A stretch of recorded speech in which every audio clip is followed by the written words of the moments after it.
Assalamualaikum warahmatullahi wabarakatuh. Waalaikumsalam. Para peminat ya, Klinik Kesehatan Bangsa, selamat berjumpa lagi pada sesi hari ini, di mana kita hadir bersama kita adalah Prof.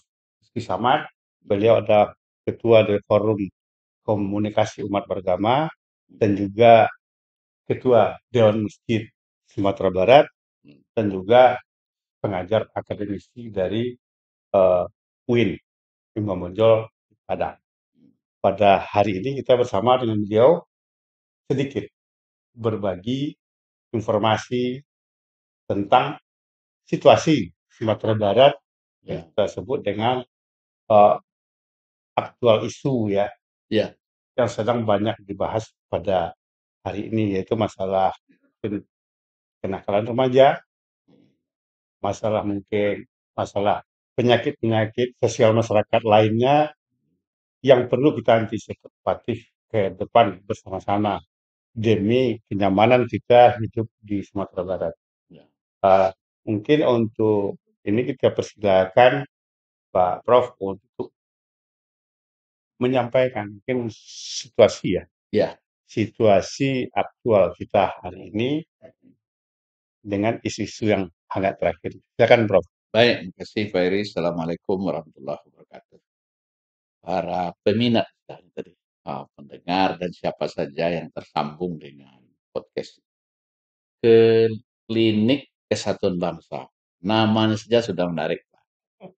Dari kata klinik ini ada di baliknya, ada situasi yang kurang Ada pas. kekhawatiran Ada kekhawatiran yang kita perlu memberikan terapi, memberikan resep. Bang tugasnya di sana kan. menjaga. Dan harus kita akui, canda saya dalam banyak pertemuan, sejak dunia sudah bertambah. Kalau dulu kan ya dunia nyata. Ya, Sekarang ada dunia maya. tambah dunia maya. Dengan adanya dunia maya, keterbukaan yang demikian hebat, digitalisasi yang demikian masif, maka mau tidak mau tatanan sosial kita mengalami perubahan. Yang tentu juga menimbulkan masalah-masalah dalam hubungan antar masyarakat, hubungan masyarakat dengan negara, bahkan dalam agama pun kena imbasnya. Nah, apa yang mesti kita perkuat? Sebenarnya potensi untuk kesiapan menghadapi problemnya ada pada kita. Artinya potensi ketahanan sosial, ketahanan kebangsaan ini ada. Tapi tentu ada yang perlu diperkuat. Pertama, menurut hemat saya, kegalauan, kegaduhan dari berbagai informasi media ini perlu masyarakat dicerdaskan terus. Mencerdaskan dirinya, mencerdaskan lingkungannya untuk bagaimana membaca keadaan ini secara lebih cepat, lebih cermat, dan pada akhirnya memilih tindakan-tindakan yang tepat. Kita mulai satu misalnya, terkait dengan hubungan antaragama. Ya, Saya ketua Forum Kerukunan Umat Beragama, ada ditangkap dari perasaan umat agama lain, sepertinya Sumatera Barat mau mengapungkan keislaman saja kami terabaikan. Dari medsosnya kita lihat kan. Padahal tidak ada yang berubah.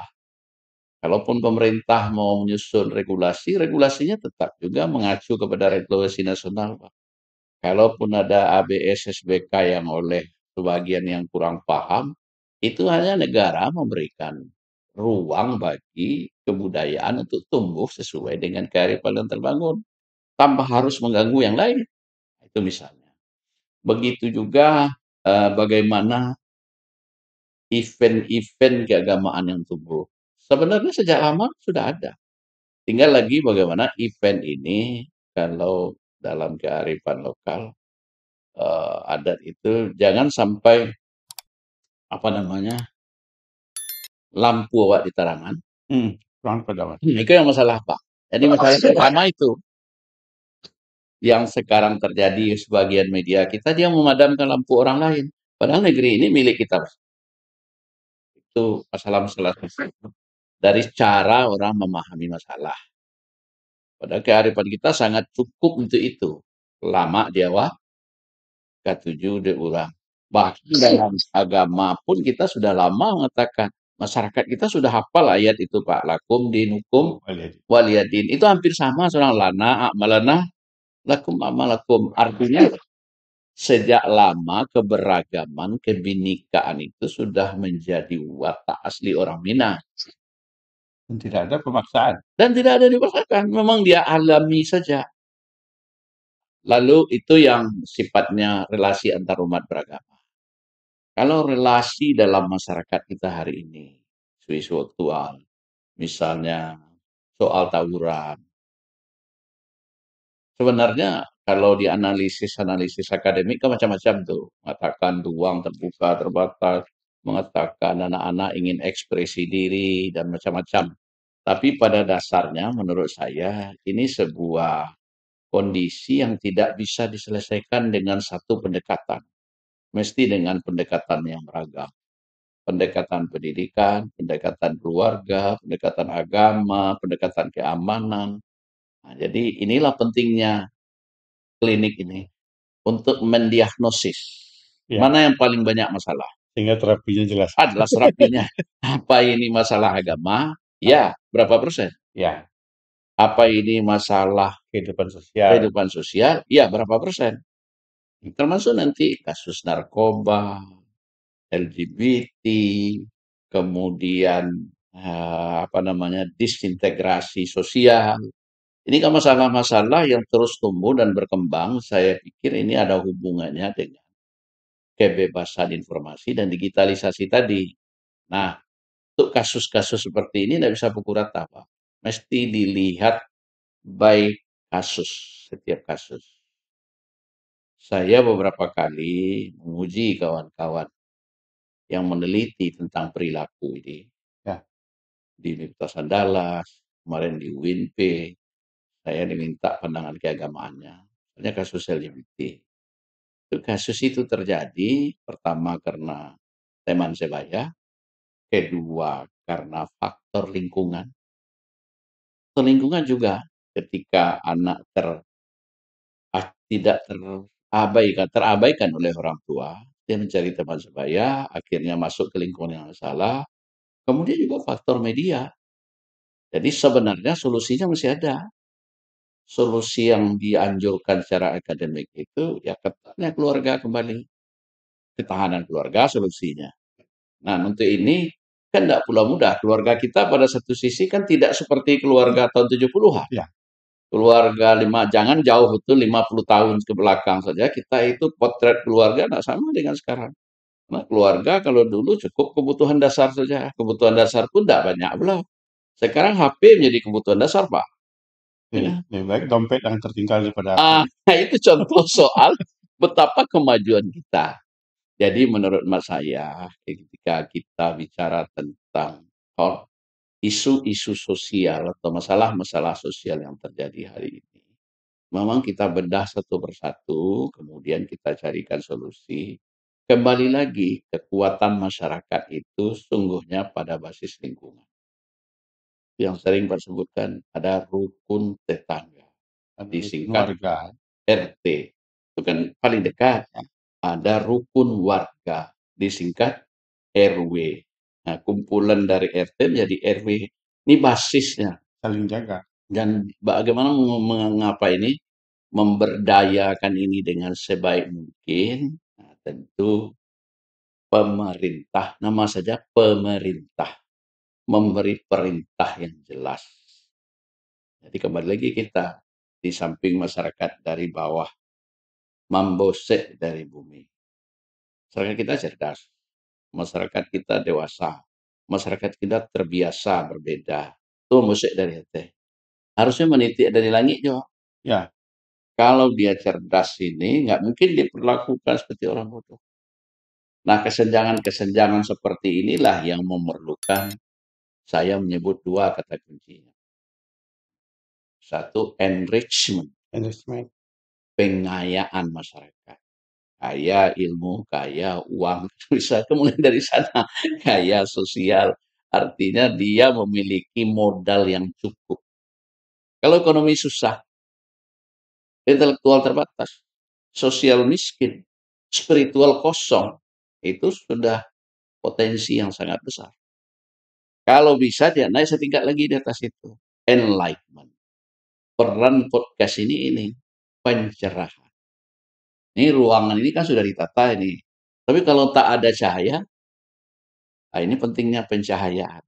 Enlightenment, pencahayaan itulah peran tokoh, itulah peran institusi masyarakat seperti FKUB, banyak forum-forum kan, itulah pentingnya ormas, itulah pentingnya elit yang mestinya mencerahkan, jangan dibalik. Itu tambah sih lah, Nah, empowerment. baru kita lanjut, kita berdayakan dia. Jadi saya melihatnya ketika orang sudah kaya, cerah, dia akan berdaya. Nah, oleh karena itu, maka setidak-tidaknya klinik kesatuan bangsa ini, kalau diikuti oleh pemirsa, akan memberikan sebuah wawasan bahwa negeri ini diwariskan oleh founding father kita dalam sebuah tatanan yang bagus. Bagaimana ini kita rawat? FKUB perannya itu. Jadi Prof, Ya, di adat di kerajaan Minang sendiri dulu kan ada Raja Agama, Raja Adat, Raja Basa. iya, Itu di pemerintah pun sekarang kita lihat ada pemerintah, ada ulama, iya, ada perwakilan rakyat. mm, Ya, kalau di Minang kan go tungku sejarangan iya, dan kalau pengikat nanti tadi tiga sepilin. iya, Jadi mungkin kontribusi dan peranan mm, eh, kawan-kawan Prof di ulama mungkin untuk pemberdayaannya sampai ke punya potensi untuk sampai ke dekat kepada RT dan RW yang kita lihat tadi. iya, Mungkin ada hal-hal solusi yang bisa kita iya, coba ajak bersama melalui forum kesatuan ini. iya. Jadi ya Ferry, saya kan juga ketua Dewan Masjid. Saya menyampaikan data satu kali dengan kepala BNN. Ya, Kita punya masjid di atas 10.000. ya, Kita punya musola 7 ribuan. 17 semua. Jadi ada 17 ribuan. Yang rutin itu 10 ribu. 10 ribu itu diandaikan 100 orang saja Hmm, setiap Jumat. Itu berarti 1 juta orang. Pada hari Jumat, 1 juta orang dewasa hadir di masjid. 1 juta pula, 100 berapa itu? 10 ribu pula khatib yang akan berkhutbah. Nah, problemnya apakah khatib ini memiliki kualifikasi, kapasitas yang cukup? Kita coba dalam banyak pertemuan, baik nasional maupun regional, kita diskusikan. Kompetensi khatib dalam teori pendidikan begini, Pak. Biasanya perkembangan masyarakat itu seiring sejalan dengan perkembangan pendidikan. ya. Nah, coba lihat tingkat pendidikan khatib kita. Berapa rata-rata lama belajar kita di Sumatera Barat, tamat SMA. Nah, kalau kita pakai lama belajar dalam pengertian Umum nasional, kita kan baru kelas 2 SMP. 8,3. 8,3. Kamu kelas 2 SMP. Iya, ya. Oh, kalau kita naikkan ke SLA, jadi artinya apa? Pendidikan masih posisi strategis untuk merebut masyarakat. Jadi menurut hemat saya, salah satu yang mesti diberdayakan itu imamnya ini, tokoh yang menjadi corongnya ini. Corong keumatan itu ya mubalik, ya khatib, ya ulama. Nah, oleh karena itu apa yang mesti dilakukan? Pemberdayaannya. Inilah yang mesti dilakukan oleh negara. Tali tiga sepilin tadi yang menjadi pengambil keputusan. DPR, pemerintah, Lama, kemudian dunia lama. masyarakat. Ini mesti paham betul bahwa apa yang akan dilakukan ini, akan yang diambil keputusannya akan berdampak. Jadi ini alur-alurnya. Jadi saya tetap masih optimis, Pak.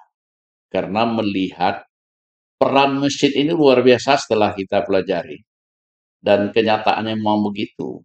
Betapa perubahan-perubahan yang dilakukan oleh pengurus masjid itu membawa efek. Contoh soal nih, Padang Panjang itu ada Masjid Nurul Huda. Selama ini masjid ini kan terkesan malam orang nggak bisa singgah. Dia tertutup. bikin masjid musafir, ramah musafir. Menjadi nyaman orang di sana. Saya tanya bagaimana uangnya? Uangnya ngalir terus. Nama banyak. Nah, kita di Sumbar, di Padang ini ada berapa masjid yang sudah menjadi ikon wisata, destinasi wisata. Ada Masjid Al-Hakim, ada Masjid Baitur Rahmah, kemudian di samping Masjid Raya tentu jadi ikon nomor satunya. Nah, oleh karena itu, maka negara mestinya ini memberikan supporting. Negara ini yang penting bagi saya mensupport saja. Masyarakat ini sudah punya sistem sendiri untuk tumbuh. Saya coba kami menghitung, Pak. Kalau agama, negara menjamin, selalu sebenarnya kan negara menjamin, Ya, itu kan menjalankan agama menjalankan. sesuai dengan Kalau itu aturan. yang terjadi, berapa harusnya negara membayar ke umat Islam? Hmm. Rumah ibadah berapa jumlah? Berapa kos yang harus dikeluarkan? Berapa jumlah tanah wakaf? Hasilnya, offsetnya luar biasa. Si Raya itu sudah berapa miliar misalnya. Jadi oleh karena itu, maka yang diperlukan sekarang bersinergi. Jadi saya ingat ada istilah dalam pemerintah itu apa istilahnya dulu? Revamping apa? Reinventing. Reinventing. Bagaimana Reinventing Mas? government. Inting government bagaimana? Jadi sekarang kan cenderungnya sepertinya mau di sentralistik. Padahal yang paling pas itu sebenarnya reinventing itu kembali. Partisipatif. Bagaimana partisipasi? Coba hitung dari itu saja, Pak. Berapa itu negara harusnya menjamin? Dari aspek agama aja kita lihat. Karena kalau menjamin itu kan nama kata yang dipakai oleh Muhammad Yamin menjamin. Saya kaget juga di Hmm. dalam-dalami mana. Kenapa pakai istilah menjamin? Lah menjamin itu kan kalau misalnya kita menjamin orang dari penjara, kan kalau terjadi orang itu lari kan kita yang masuk ke dalam. Kan itu Ini judulnya kan. mungkin dulu, nah ini Hmm. para founding father ini dibilang kapitalis nggak mau, Iya. dibilang sosialis nggak mau. Hmm. Makanya keluar tuh Pancasilais. Tapi Pancasilais itu di antara dua-dua itu Hmm. Jadi mungkin suasana kebatinan pada waktu itu ya. pada awal itu kan dua tokoh-tokoh kita ini kan latar belakangnya ini kan ada yang sosialis, ada yang kapitalis. Iya baru juga. Artinya pas dia mendirikan negara, mungkin si kapitalitas tahu kelemahan dan kelebihan kapitalis, Hmm. dan yang sebelah sini tahu kelebihan dan kelemahan sosialis. Hmm. Akhirnya dicarilah satu yang Titik cocok untuk titik temu bangsa yang itu. sesuai dengan kultur kita. Ya, itulah mungkin yang ditemukannya Pancasila itu karena di dalam urusan bernegara, ya idealisme kita ini jangan campurkan urusan bernegara dengan urusan beragama. Beragama aturannya saya jelas. Ya, Kalau urusan bernegara kan sudah sepakat. nah, Pendiri ini bahwa pendiri kan semuanya. ya, Ada Sumatera, ada Jawa, ada Kalimantan, ya. ada yang agama Islam, ada Hmm. yang agama Kristen, hadir di situ. Akhirnya yang disebut sekarang kan konsensus dasar. Jadi artinya kalau orang tua kita nikah, masa kita yang suruh bikin cerai? Oh, bagus juga punya itu. Apa aja namanya? Jadi konsensus ini kan nikah bikin negara. Iya, iya. Masa kita anak cucunya nyuruh dia cerai kan? Artinya kita sendiri yang jadi nggak sah. Bagus juga ilustrasinya ya. Jadi saya di situ. Jadi kita seperti tadi, kenapa di situ ada negara menjamin? Ya, Kan sosialis, Pak. Aspek tugas sosial dari negara itu sendiri. itu dari aspek sosialis ya. Ya, Tetapi dari sisi kapitalisnya, ya kita harus negara harus membiayai. Pendapatan harus ada. hmm, Makanya reinventing government. Berdayakanlah aset itu. Jadi Bung Hatta hmm, bikin BUMN. BUMN yang pertama kali berdiri kan BNI 46 itu. Tugasnya itu, ini aset negara, kelolalah sebagai bank.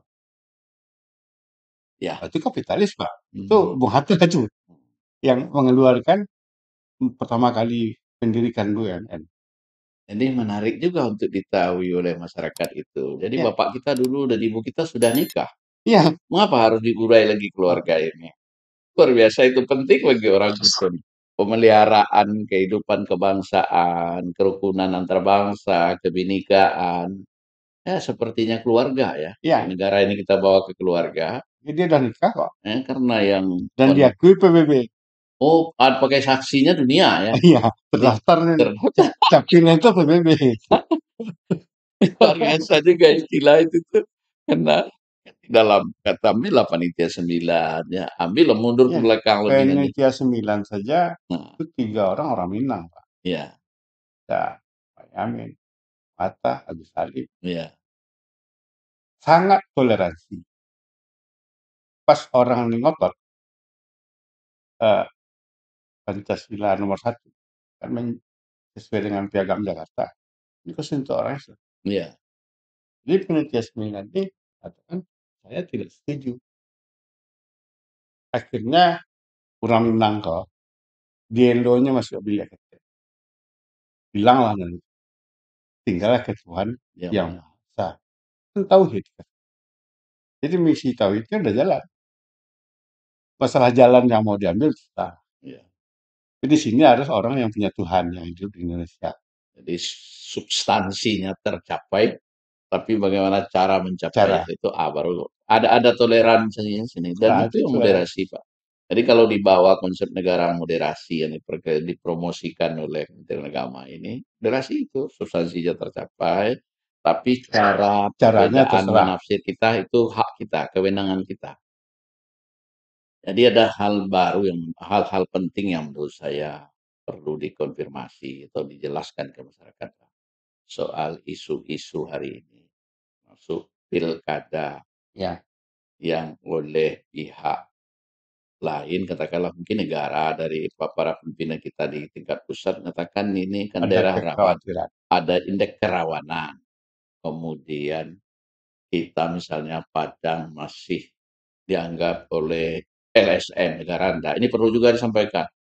LSM. Hanya LSM setara masih intoleran. Kemudian yang juga masih kita tidak nyaman, ya, baik saya sebagai kerukunan dari Dewan Masjid, masjid dianggap punya potensi menimbulkan sesuatu yang akan mengganggu kesatuan bangsa. Ini mesti disadari juga oleh kawan. Kalau bahasa lamanya itu harimau lalu jadi jagoan. Jadi sebenarnya kita kan tak ada masalah. Dari realitas di masyarakat kan ada masalah. Ini mesti diingatkan juga ke tingkat nasional. Saya merasa mendapat banyak pertanyaan dari masyarakat itu, selalu saya jelaskan. Tabayun saja kita ke lapangan. Kalau intoleran di mana intolerannya kita? Artinya gini, kalau dari dulu kita tidak mengenal toleran sama intoleran. Ya, Jadi tadi sampaikan kita sebagai manusia kan harus mempunyai adaptable ya, kemampuan beradaptasi. ya, Nah, dengan lingkungan. Sekarang lingkungan ini kita di Sumatera Barat sudah dinyatakan di undang-undang itu bahwa Sumatera Barat itu provinsi yang berkarakter, ya. ya, Karakteristik. ya berciri khaskan adat bersandi sara, sara bersandi ketebula. Nah, bagaimana ini jangan diterjemahkan oleh setiap orang sesuai kebutuhannya. Artinya mungkin nggak kita membuat sebuah apa ya, juklak lah atau juknis lah dengan bahasa yang bisa dipahami oleh semua orang. Ya. Sehingga kita yang intoleransi tadi bisa hilang. Mungkin itu ya kita minta solusi. Salah satu solusinya ada persamaan persepsi. Persamaan persepsi yang dibangun oleh tokoh dan mungkin kalau perlu ada panduan yang jelas bahwa BSBK sebatas karakteristik hanya untuk terbatas pada etnis Terminang, bukan untuk Sumatera Barat dalam pengertian semua. Jadi penjelasan-penjelasan seperti ini menurut saya perlu dilanjutkan terus. Tapi ada juga yang kita kadang-kadang ya kembali lagi cerita tadi medsos tadi atau pernyataan orang kena bebas. Orang lupa ada hal-hal yang memang sudah given. Tidak perlu didiskusikan lagi. Iya. Kalau orang bicara adat Sandi Sara ya untuk orang Minang ya Sudah Islam tahu. selesai itu. Jangan dibawa-bawa yang lain kan. ini ndak enak, ini ndak enak. Kalau kita bawa yang lain kan terganggu keduanya. Kalau ABSSBK dalam konteks keagamaan dibawa kepada kepada agama yang non Islam, itu orang Islam terganggu, yang lain juga Apa terganggu. kira-kira kan di apa di RPJM Sumatera Barat masyarakat Madani. Ya pilih Nah, angkatannya konsep kira-kira implemented nggak ABSSPK ini dengan menuju masyarakat Madani. ya, ya salah satu pilihan masyarakat madani, masyarakat berbudaya, masyarakat yang pernah, dan beberapa rumusan yang pernah Madani itu kan nyaman dalam keragaman. ya Boleh kalau beragam di dalam, kan harus seragam di dalam. dan memang itu realitasnya sejak awal. Kalau dibawa cerita sederhananya Pak, Nabi itu begitu sampai di Madinah, ya Ya, kerjaan nomor satunya itu menyatukan. menyatukan, dipanggil semua. Kita ini ada Yahudi, ada Iya, ya. Nasrani, ada Di satu kelompok-kelompok lain. daerah ya, Apa kita Madinah. mau heboh terus? Ya, Apa kita nak mau menghadirkan masyarakat kita semua nyaman? ya. Akhirnya setuju. Dibentuklah negara Madinah dengan konstitusi. Sekarang konstitusi kita juga sudah ada. Sepanjang yang saya paham, orang lain mungkin orang lain memahami beda belah. Panjang yang saya paham, Pancasila, Madani. Undang-Undang Dasar 1945, kebinekaan, NKRI yang diwariskan oleh founding father ini sebenarnya udah clear. Siapa lagi yang mau menggugat itu? Kan udah hampir clear. Surat nikahnya udah jelas ya. Oh, sudah nikahnya jelas, saksinya jelas, orangnya jelas, diperhelatkan secara nasional tiap tahunnya, kan diperhelatkan lagi kan? Kan diperhelatkan tiap tanggal 17 Iya, Agustus. Apa harus diulang lagi nikahnya? jadi tugas kita kalau pintu kemerdekaan itu adalah sebuah jembatan yang menyeberangkan kita Jembatan emas kata ya, Soekarno. dari posisi Terjajah terjajah menjadi ke seberangnya ya, menjadi merdeka. ya, Setelah merdeka itu bukan tiba-tiba di sana sudah ketemu emas banyak, ya, ya, hidup udah enak. Enggak, ya, perlu tetap setelah jembatan itu kita mendesain setelah lewat jembatan ini kita mau ngapain. ya. Nah, Itu inilah yang mungkin pemahaman ke depan. ya. Jadi kalau kita lihat besok nih kemerdekaan itu udah berapa tahun? 79 79 tahun. Usia yang sudah mulai menuju matang. Dalam usia PBB sekarang kan dia masih belum tua itu. belum pensiun ya. Kalau untuk negara belum pensiun itu masih sangat sangat muda kalau untuk negara. Sekarang kan sudah hampir ditemukan formatnya. Artinya setidak-tidaknya warga sekarang boleh bicara. Kemerdekaan berbicaranya tinggi. Bahwa daerah sekarang bisa menentukan nasib sendiri. Ada otonomi daerah. Bahwa suara masyarakat bisa disalurkan melalui jalur DPR-nya, perwakilannya. Artinya kalau dipakai indikator-indikator demokrasi itu, kalaupun belum 100%, tapi kalau kita pakai terminologi pilkada, 50% plus satu sudah. Tapi Artinya sudah menang kita. berarti kan baru 79. Iya, Kalau kita baca sejarah itu Andalusia tahun 700 iya, sampai tahun 1100 iya, habis ya. 3 abad.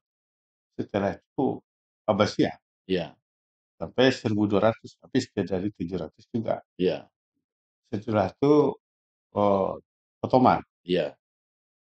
itu sampai 1400. Hmm, Artinya saya tambah sama ini Mongol. Mongol itu dari 1200 habisnya 1600 juga. iya, 4 atau 5 abad ya.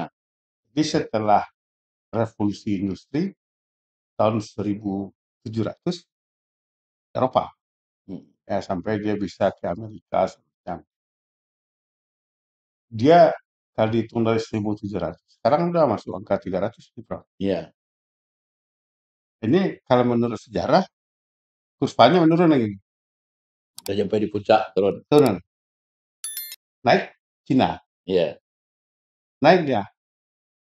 Nya kita harus memprediksi negara ini kalau mau umur kesuksesan satu bangsa sekitar 500 tahun. Jadi kita kalau bisa bayangin, kita baru 79. Iya. Berarti untuk bisa dioptimal, kita perlu 200 tahun. Masa Jadi yang cukup panjang. 200 tahun lagi, kalau nggak salah mempersiapkan generasi penerus bangsa Ya, untuk bertarung di dunia yang ketiga tadi. ya, Dunia ketiga bukan dunia gaib, ya, dunia maya. ya, Ya, karena ke depan eh, yang tanpa batas. Batas negara aja nggak ada lagi besok. iya, Mungkin kira-kira pemikiran futuristik dari orang saintis untuk ya. mempersiapkan hal yang Jadi saya melihatnya apa, Pak Kaban? Satu, memang basis sumber daya manusia. Basis sumber daya. Bagaimanapun juga negara ini kan pasti ditentukan oleh sumber daya. Kemudian kekuatan pemerintah. Ya, kalau politik ini tidak terjaga stabilitasnya dengan baik, dia akan berdampak pada turunannya bangsa. Kemudian baru dunia akademiknya, dunia kampus sebagai pabrik orang pintar. Sebenarnya kalau dihalus-halusi yang paling berdosa itu nomor satu orang pintar. Karena sehebat apapun sebuah proses itu pasti lahir dari orang orang pintar. pintar. Undang-undang pasti ada dulu draftnya. Draft itu dulu dikaji oleh orang pintar juga yang Naskah bikin. akademis namanya Naskah ya. akademik masih ada. Jadi kalau kita halu-halusi, bagaimana menghadirkan orang-orang cerdas, orang pintar yang punya nurani. Di saya dalam sebuah ketika jiwa orang bangsa ini baik, maka dia akan terus bertumbuh kebaikan. Tapi kalau jiwa terganggu, maka yang lain muncul tidak baik juga. Jadi dalam kapasitas seperti itu, kembali ke pangkal masalah, apa yang kita bicarakan hari ini tentang tentang isu-isu terpanas ini, dia akan tumbuh, berkembang, dan terselesaikan dengan alam, terselesaikan dengan bagaimana tokoh, apa istilahnya, pemegang kendali ini, Stakeholder. stakeholder bisa mengaransemeninya dengan baik. Bahwa musik itu ketika dia sendiri-sendiri kan rusak, tidak bagus sebenarnya Pak. Tapi ketika di aransemeni dia kan jadi indah. Jadi perbedaan itu kalau dikendalikan dan di aransemeni dengan baik, ditempatkan. Kalau biola begini boleh deras bunyinya, begini petikannya, seruling begini, gitar begini, indah bunyinya. Jadi keragaman-keragaman itu mesti dikelola dengan baik. Dalam kapasitas itu FKUB memelihara keragaman yang sudah ada.